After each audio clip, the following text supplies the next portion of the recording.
Why are only the poor chosen to risk their lives in Squid Game? Is it just about debt or something far more sinister? These players aren't random. They're hand-picked victims in a system built to exploit their suffering. From ruthless recruiters to the twisted entertainment of billionaires, Squid Game reveals a chilling reflection of our real world. Keep watching, because the deeper you go, the more disturbing the truth becomes. In Squid Game, 456 players, all drowning in debt, receive a mysterious invitation to compete for a fortune. But here's the real question. Why only them? Why not the middle class or the wealthy? There's a reason behind every choice, and it's not just about money, it's about manipulation, control, and spectacle. This video breaks down the entire system, layer by layer, to show how the game turns poverty into entertainment. From real-world parallels to historic exploitation, Squid Game doesn't just reflect fiction, it mirrors truth. And by the end, you'll see that the poor weren't just chosen by chance. They were chosen because the system demands it. Every player in Squid Game shares one thing in common. They're broke, not just financially unstable, but completely ruined. Gi-hun gambles away everything. Cho Sang-woo faces prison over bad investments. Sae-byeok steals just to survive. These people are at rock bottom, and that's exactly what the recruiters want. The game isn't offered to the struggling, it's offered to the desperate, to those with no choices left. This is no accident. Recruiters, like the mysterious salesman, deliberately scout train stations, gambling halls, and urban slums. They offer quick cash to those already broken, knowing that hunger, fear, and debt make people more obedient. And when they're offered the chance at billions, they say yes, even if it means risking death. The game counts on this. It needs players who won't walk away, who will keep playing even when it becomes lethal. The frontman even says, "We're giving them a chance. Equal opportunity."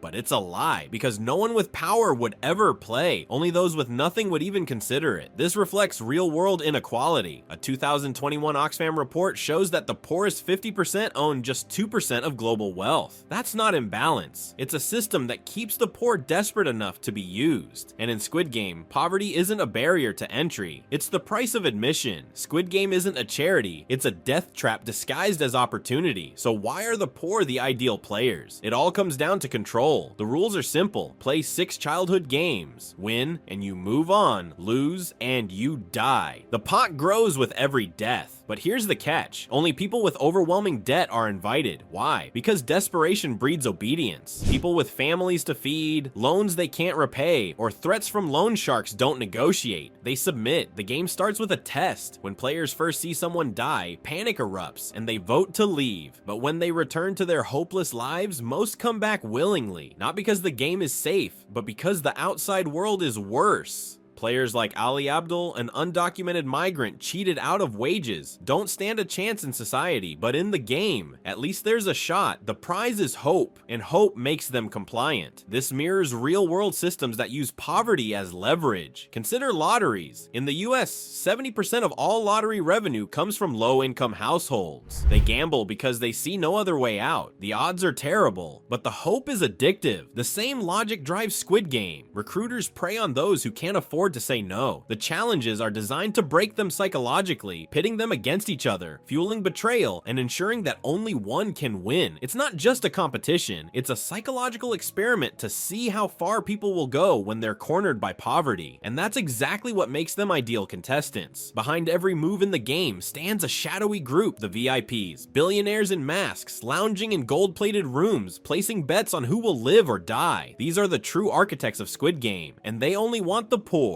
Why? Because the poor are entertaining. The VIPs don't see people. They see horses to bet on, as one of them even says. Emotional backstories, desperate sacrifices, brutal betrayals. These are the things that thrill them, and the poor provide all of it. They cry, beg, cling to hope. It's drama, and the rich eat it up.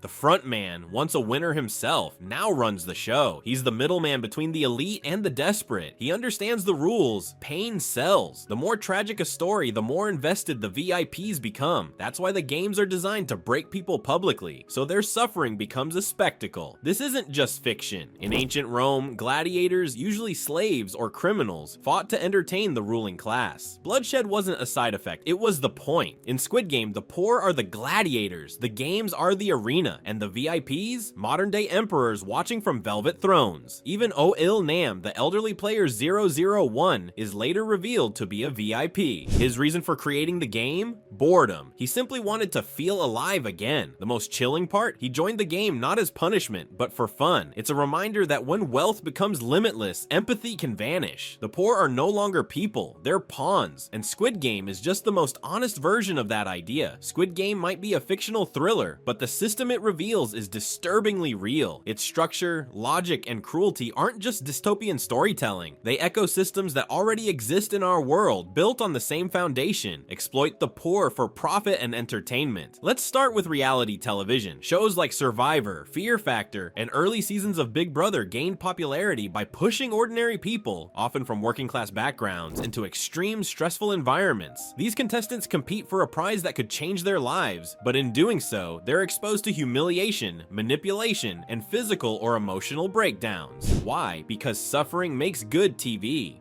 Producers intentionally engineer tension through harsh living conditions, competition for limited resources, and carefully edited narratives that pit players against each other. A 2022 Nielsen study revealed that such shows are largely consumed by middle and upper class audiences who watch from a safe distance, detached from the risks but addicted to the drama. Then there's the lottery system. On the surface, it's voluntary entertainment, but look closer and it becomes a targeted exploitation tool. Government-run lotteries often advertise disproportionately in low-income neighborhoods. A 2019 US study found that people earning less than $40,000 per year contribute the majority of lottery revenue. These individuals aren't playing for fun. They're playing because the system has closed every other door. With little access to upward mobility, the dream of sudden wealth becomes their only escape, but the odds of winning astronomically low. It's hope weaponized. Consider payday loans, quick cash with promises of relief. In reality, they're financial traps. A 2020 report by the Consumer Financial Protection Bureau, CFPB, found that nearly half, 47%, of payday borrowers default on their loans. These companies target vulnerable individuals who need immediate money to cover rent, food, or medical bills. Just like the upfront cash offer in Squid Game, it feels like salvation, until the high interest cycle kicks in, burying borrowers even deeper in debt. This isn't a modern phenomenon. Even in the 1800s, British workhouses lured the destitute with food and shelter, but only in exchange for grueling labor under inhumane conditions. Participation was technically voluntary, but the alternative was starvation. Poverty was exploited under the mask of aid. In all these systems, poverty isn't solved, it's strategically preserved and monetized. Squid Game tears off the polite mask society wears. No bureaucratic language, no illusions, just the raw truth. Poor people suffering for the gain or amusement of the powerful. So why are only the poor chosen in Squid Game? Because they're the easiest to control, the most willing to risk, and the most gripping to watch. Their poverty guarantees obedience, fuels betrayal, and turns suffering into spectacle. The VIPs don't just want a game, they want a story. They want tears, sacrifice, desperation, and the poor deliver every time. But this isn't just entertainment, it's a system. In real life, people gamble what little they have on lottery tickets, sign loan papers they'll never repay, and join rigged competitions because they see no other way. The outcomes may be different, but the setup is the same. Squid Game pulls back the curtain. It reveals how poverty is exploited not by accident, but by design. The system thrives when the poor are desperate, and it stays alive when that desperation is treated as entertainment. And that's the most disturbing truth. In Squid Game and in our world, the real winners aren't the players, they're the ones watching. So next time you see someone struggling, don't ask why they're playing the game. Ask who built it and who profits when they lose.